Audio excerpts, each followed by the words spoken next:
For Sarasota web designer Kyle Nickel, the internet is the great equalizer, a chance for small businesses to become big businesses, based solely on a good idea. If you have a great product or a great service that you want to get in front of somebody and you do the right things on the internet, you can get discovered and become the next great company. But now Nickel feels that opportunity could be threatened as the head of the Federal Communications Commission reveals a plan to roll back Obama-era net neutrality rules on equal access. I'm totally against it because it's going to make it it's going to stifle small business growth. It's a move that's facing stiff resistance, including from HBO's John Oliver, who's urging viewers to speak out.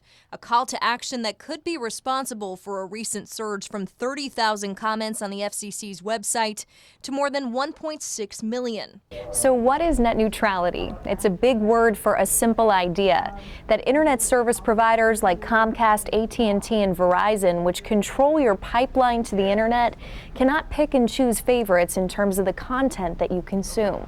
If that were to go away, Nickel uses the analogy of a highway.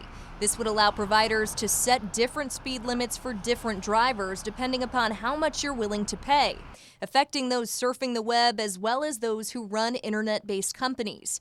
Critics argue it would give favoritism to larger companies with deeper pockets.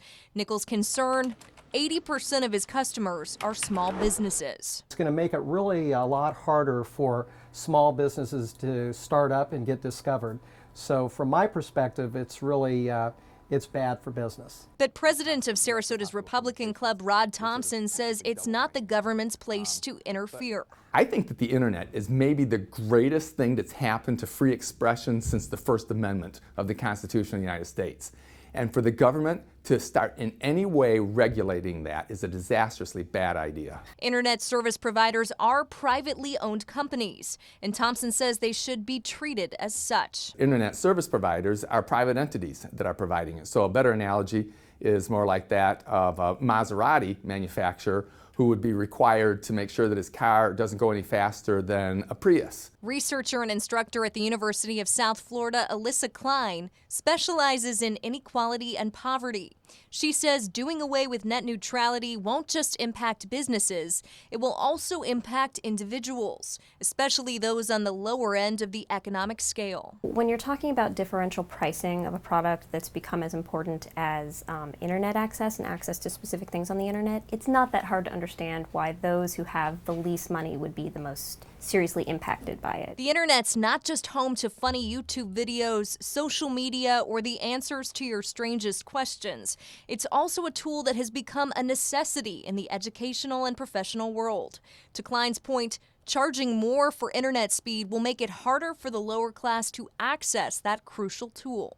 If, say, you need internet access to look for a job, any number of other things, as that becomes harder to come by, it makes it harder to do those things that could make you upwardly mobile.